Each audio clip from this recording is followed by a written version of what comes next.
सभी को नमस्कार। आज हम हिंदी साहित्य में पढ़ने जा रहे हैं हिंदी साहित्य के प्रमुख कवि तुलसीदास जी के बारे में। तुलसीदास जी भक्तिकालीन सैगुण काव्य धारा की राम भक्ति जो काव्य धारा है उसके प्रतिनिधि कवि है। यानी भक्ति काल है उसमें एक प्रमुख काव्य धारा थी सैगुण काव्य धारा, जो उस सैगुण काव्य धारा में राम भक्ति काव्य धारा है उसके प्रतिनिधि कवि है तुलसीदास जी। और राम भक्ति काव्य धारा के प्रवर्तक माने जाते हैं रामानंद जी। रामानंद जी तो राम भक्ति काव्य धारा है उसके प्रवर्तक है और प्रतिनिधि कवि है वो है तुलसीदास जी। तुलसीदास जी के जन्म के बारे में, उनके जन्म स्थान के बारे में सभी जो इतिहासकार हैं उनके अलग अलग मत है, लेकिन जो सर्वमान्य मत है उन्हीं की बात करेंगे हम। तुलसीदास जी का जन्म 1532 ईस्वी में और मृत्यु 1623 ईस्वी में मानी जाती है। इनके जन्म के संबंध में आचार्य रामचंद्र शुक्ल का कथन है। वो कहते हैं कि इनका जन्म राजापुर क्षेत्र उत्तर प्रदेश में हुआ और गौरीशंकर द्विवेदी जी ने अपनी जो रचना है सुकवि सरोज जो 1927 में लिखी गई उसमें उन्होंने तुलसीदास जी का जो जन्म क्षेत्र है वो माना है सोरो क्षेत्र जो उत्तर प्रदेश में। यानी तुलसीदास जी के जन्म के स्थान के संबंध में दो विशेष मत है। एक रामचंद्र शुक्ल का जो मानते हैं राजापुर क्षेत्र उत्तर प्रदेश, दूसरे हैं सोरो क्षेत्र मानने वाले गौरीशंकर द्विवेदी जी और दूसरे हैं राम नरेश त्रिपाठी जी। इनके पिता का नाम आत्माराम दुबे है, उनकी माता का नाम हुलसी है।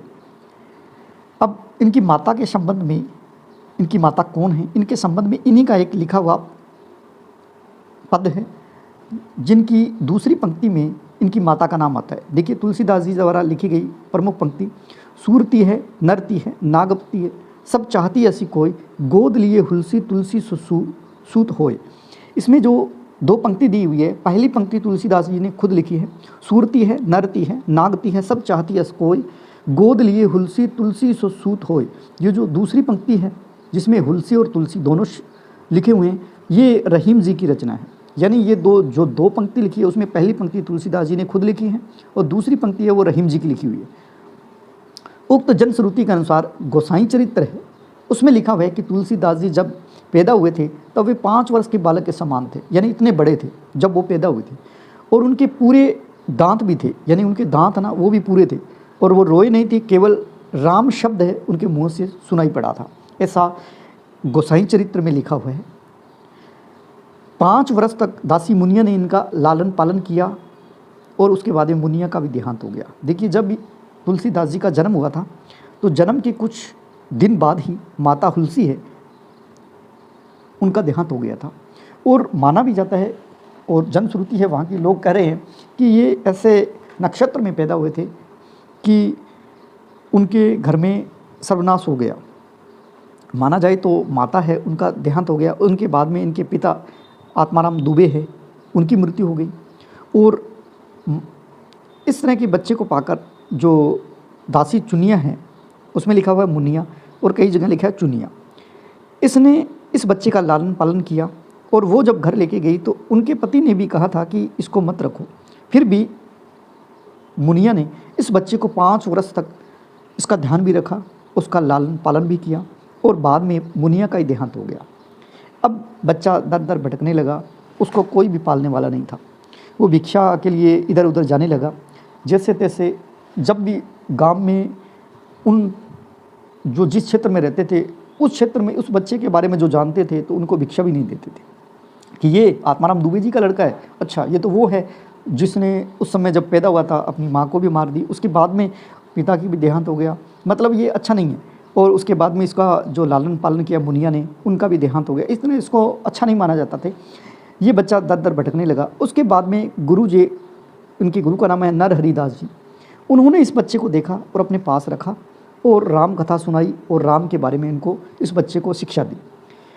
इस बच्चे ने गुरु के रूप में नरहरिदास जी को पाया और अपने राम के बारे में या अपने गुरु राम की कथा सुन सुन के वो अपने आप को धन्य मानने लगा।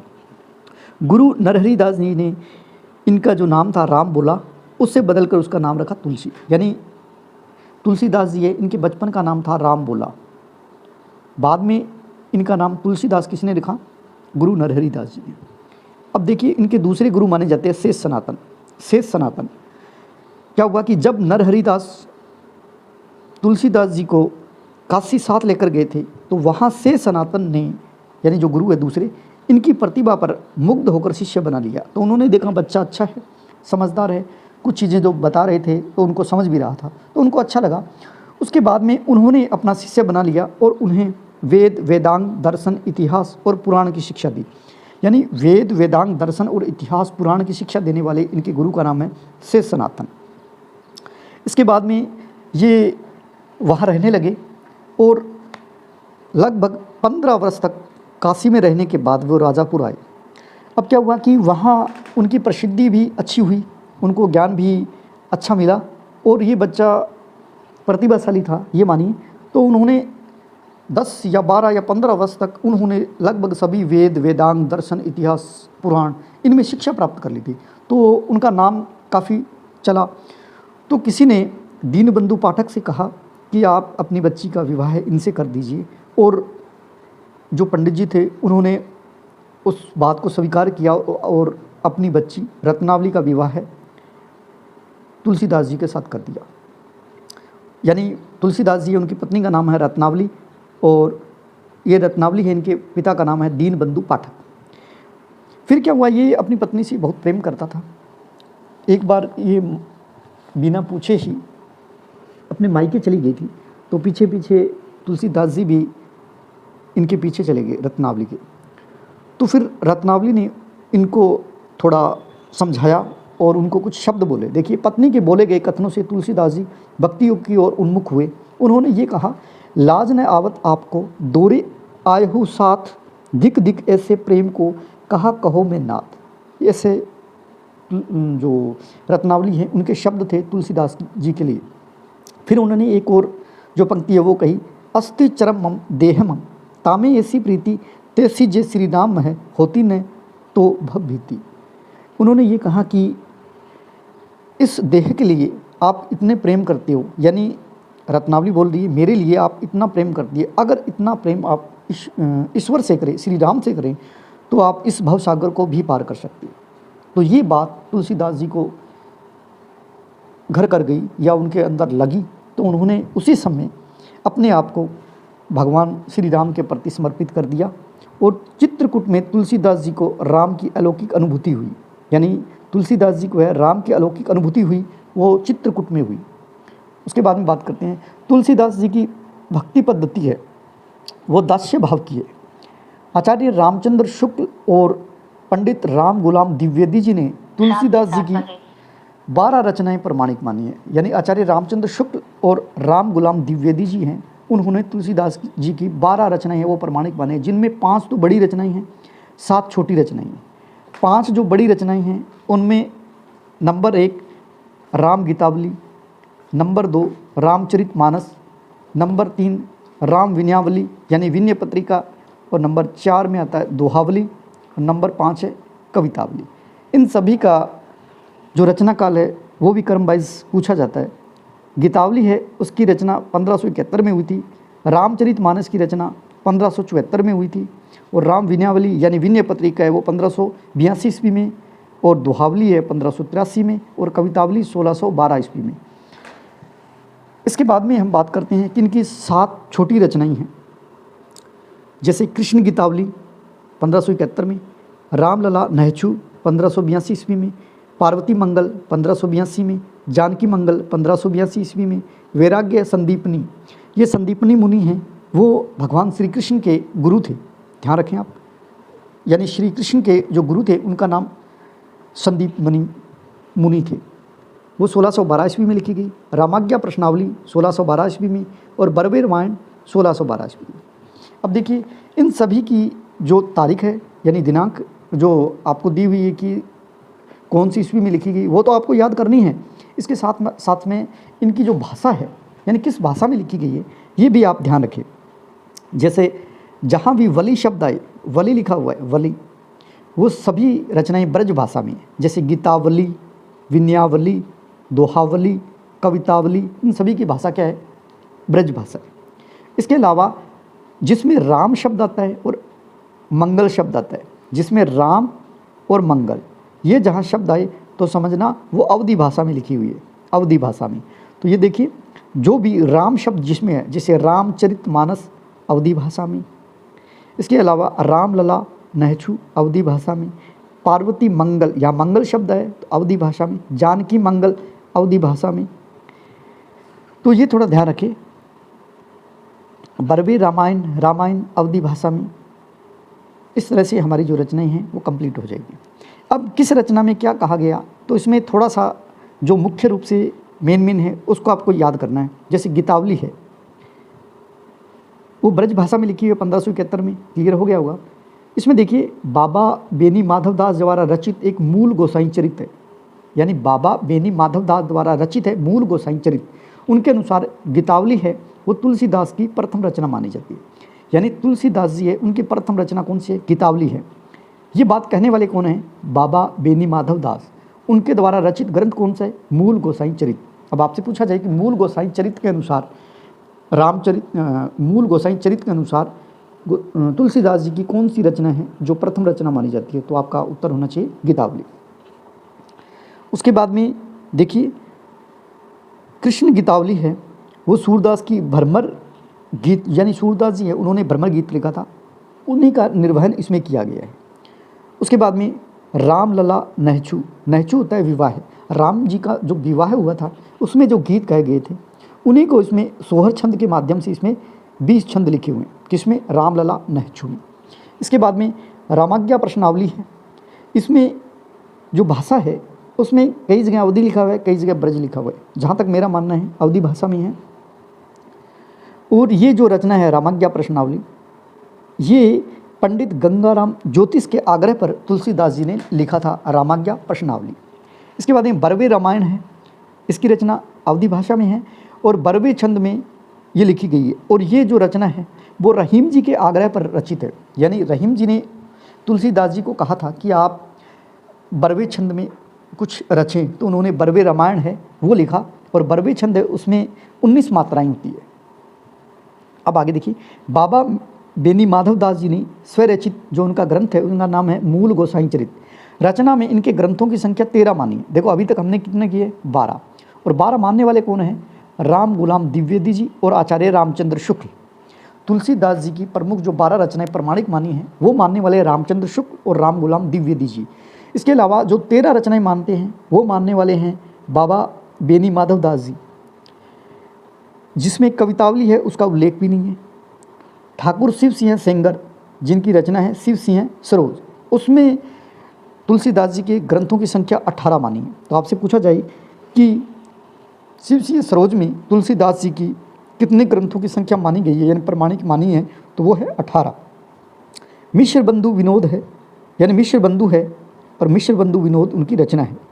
और मिश्र बंधु जो है श्याम, राम श्याम और सुखदेव, 3 भाई थे। उन्होंने एक रचना जो निर्माण किया, उन रचना का नाम है हिंदी नवरत्न। उसमें तुलसीदास जी द्वारा रचित ग्रंथों की संख्या 25 मानी है। अब देखिए सभी का अलग अलग मत है। आचार्य रामचंद्र शुक्ल मानते हैं 12, 13 मानने वाले हैं बाबा बेनी माधवदास जी। उसके बाद में 18 मानने वाले हैं शिव सिंह सेंगर। उसके बाद में मिश्र बंधु मानते हैं 25। इस तरह आप इन सभी को याद रखेंगे। इसमें से जो 25 है उसमें 12 प्रमाणिक मानी जाती है और 13 है जो अप्रमाणिक मानी जाती है। तुलसीदास जी स्मार्त वैष्णव थे। वे स्मार्त वैष्णव की तरह ही 5 देवताओं की पूजा में विश्वास करते थे। ये 5 देवता है कौन कौन से, अब ये आपको याद रखनी है। सूर्य, विष्णु, शिव, गणेश और दुर्गा, ये 5 जो प्रमुख देवता है इनकी पूजा में विश्वास करते थे तुलसीदास जी। अब तुलसीदास जी की जो रचनाएं हमने पढ़ी उनमें से प्रमुख 3-4 रचनाएं हैं वो आपको कंठस्थ करनी है, उसके प्रश्न बनते ही है। जो भी कोई कंपटीशन है उनमें उनके प्रश्न बिल्कुल बन के आते हैं। तो प्रमुख रचनाएं देखिए जिनमें हम पढ़ेंगे रामचरितमानस जो 1574 ईस्वी में रचित है। ये मानेंगे तुलसीदास जी की अक्षय कृति का आधार ही रामचरितमानस है। रामचरितमानस की रचना 1574 ईस्वी में यानी 1631 विक्रमी संवत में हुई और उसको रचने में या उसको बनाने में उसको 2 वर्ष 7 माह 26 दिन लगे थे। यानी रामचरितमानस है उसको लिखने में 2 वर्ष 7 माह 26 दिन लगे थे। ये एक प्रबंधात्मक काव्य है और ये काव्य क्या महाकाव्य की श्रेणी में गिना जाता है इसे। यानी रामचरितमानस है वो 1574 में लिखी गई। उसको लिखने में समय लगा 2 वर्ष 7 माह 26 दिन, और ये प्रबंधात्मक महाकाव्य है।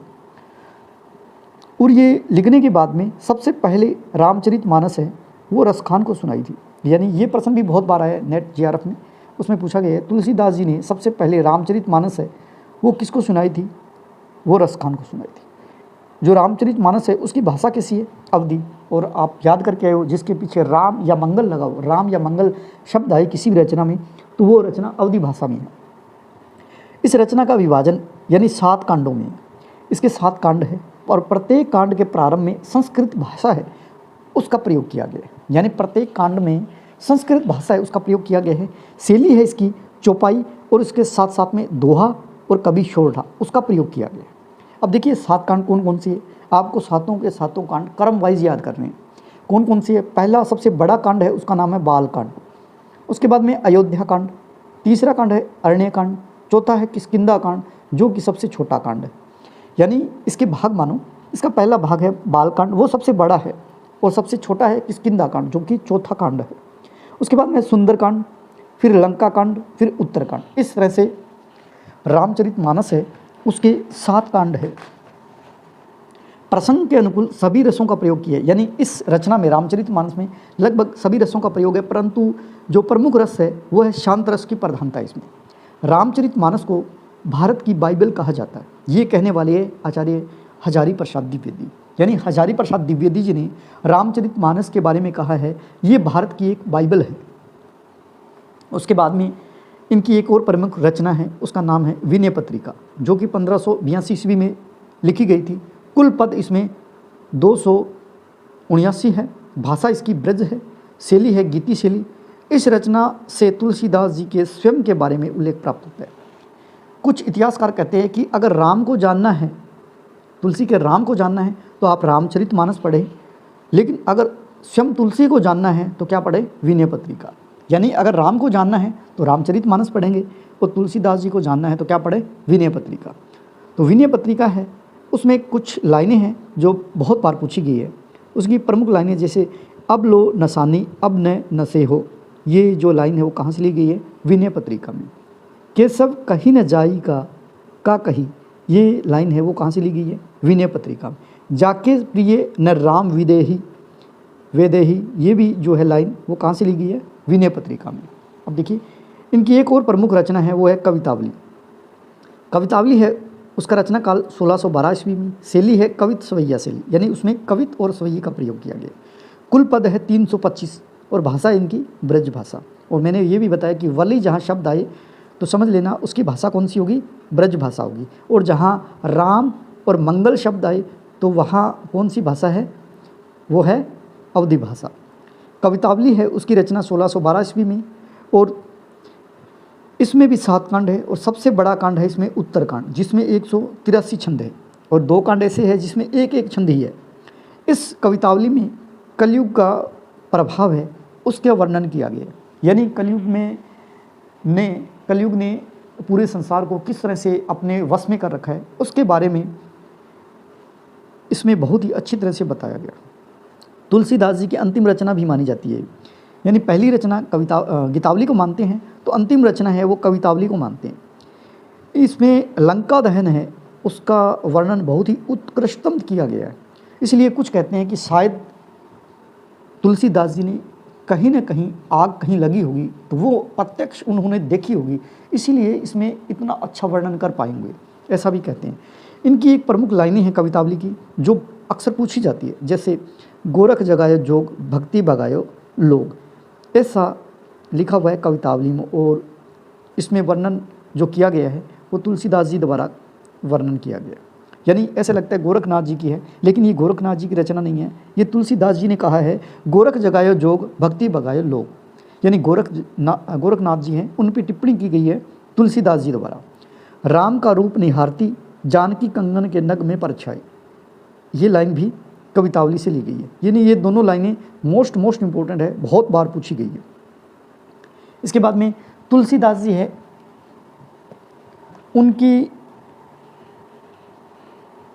उनको विभिन्न नामों से कहकर पुकारा गया है। यानी बहुत सारे इतिहासकार हैं जो इनको अलग अलग नामों से पुकारा है, जिनमें नाभादास जी ने तुलसीदास जी को कहा है ये कलिकाल का वाल्मीकि है, ऐसा कहने वाले हैं नाभादास जी, और उनकी रचना है भक्तमाल। तो कई बार आता है भक्तमाल में उनका नाम का उल्लेख मिलता है, वो क्या है, वो मिलता है कलिकाल का वाल्मीकि। किसको कहा जाता है? तुलसीदास जी को। आनंद वन का वृक्ष, ये तुलसीदास जी को कहने वाले हैं डॉक्टर मधुसूदन सरस्वती जी। हिंदी का जातीय कवि तुलसीदास है, ऐसा मानने वाले हैं आचार्य रामचंद्र शुक्ल। अनुप्रास का बादशाह है, यानी इनकी जो रचनाएं हैं उसमें अनुप्रास जो अलंकार है उनका प्रयोग बहुत ज़्यादा हुआ है, इसलिए अनुप्रास का बादशाह कहने वाले हैं रामचंद्र शुक्ल। तुलसीदास जी को रूपकों का बादशाह कहने वाले लाला भगवान दीन। उत्प्रेक्षा जो अलंकार है उसका बादशाह कहने वाले उदय भानु सिंह। भक्तमाल का सुमेरु कहने वाले तुलसीदास जी को ये भी है उदय भानु सिंह। मुगल काल का सबसे बड़ा आदमी, ये तुलसीदास जी को कहने वाले विंसेंट स्मिथ। महात्मा बुद्ध के बाद दूसरा सबसे बड़ा लोकनायक है तुलसीदास, ऐसा कहने वाले हैं जॉर्ज अब्राहम ग्रियर्सन। यानी जॉर्ज अब्राहम ग्रियर्सन ने तुलसीदास जी को कहा यह महात्मा बुद्ध के बाद दूसरा बड़ा लोकनायक है। इनके बारे में, तुलसीदास जी के बारे में कुछ प्रसिद्ध कथन है, जैसे हजारी प्रसाद द्विवेदी जी ने इनके बारे में कहा है तुलसीदास जी के बारे में कि अपरिमित धैर्य लेकर एक पुत्र पैदा हुआ जिसने भारत में समन्वय की चेष्टा की। इनका जो काव्य है वो जीवन की दो कोटियों को मिलाने वाला काव्य है, ऐसा कहने वाले हैं आचार्य हजारी प्रसाद द्विवेदी। किनके बारे में? तुलसीदास जी के बारे में। तुलसीदास जी के बारे में रामचंद्र शुक्ल का कथन है, वो कहते हैं कि हिंदी काव्य की सभी प्रकार की रचना शैली के ऊपर गोस्वामी जी की ने अपना ऊंचा आसन स्थापित किया। यानी हिंदी काव्य की सभी प्रकार की जो रचना शैली है उनके ऊपर तुलसीदास जी ने जो रचा है वो उनका स्थान है, वो सबसे ऊपर रहेगा, ऐसा मानने वाले आचार्य रामचंद्र शुक्ल। डॉक्टर बच्चन सिंह तुलसीदास जी के बारे में कहते हैं कि राम भक्ति काव्य में तुलसीदास जी के बाहर जो कुछ भी है वह निस्तेज है और निष्प्रभ है। यानी तुलसीदास जी ने राम के बारे में जो लिखा है उसके बाद में जो लिखे हैं वो बहुत ही कम है। यानी जो लिखना चाहिए या जो लिखा गया है राम के बारे में वो तुलसीदास जी ने सब कुछ लिख दिया, ऐसा कहने वाले डॉक्टर बच्चन सिंह। रामचरितमानस में तुलसी की करुणा समाजोन्मुख है, विनय पत्रिका में वह आत्मोन्मुख है, ऐसा मानने वाले रामविलास शर्मा। यानी रामविलास शर्मा जी है वो कहते हैं कि रामचरितमानस में तुलसी की करुणा समाजोन्मुख है, विनय पत्रिका में वह आत्मोन्मुख है, ऐसा मानने वाले हैं रामविलास शर्मा। इस तरह हमारा जो तुलसीदास जी का टॉपिक है वो हमने अच्छी तरह से करने का प्रयास किया। उम्मीद है और उम्मीद करता भी हूँ कि जो तुलसीदास जी के बारे में बताया है वो आपको बहुत अच्छा लगे। इसी के साथ जय हिंद, जय भारत, स्वस्थ रहे, मस्त रहे।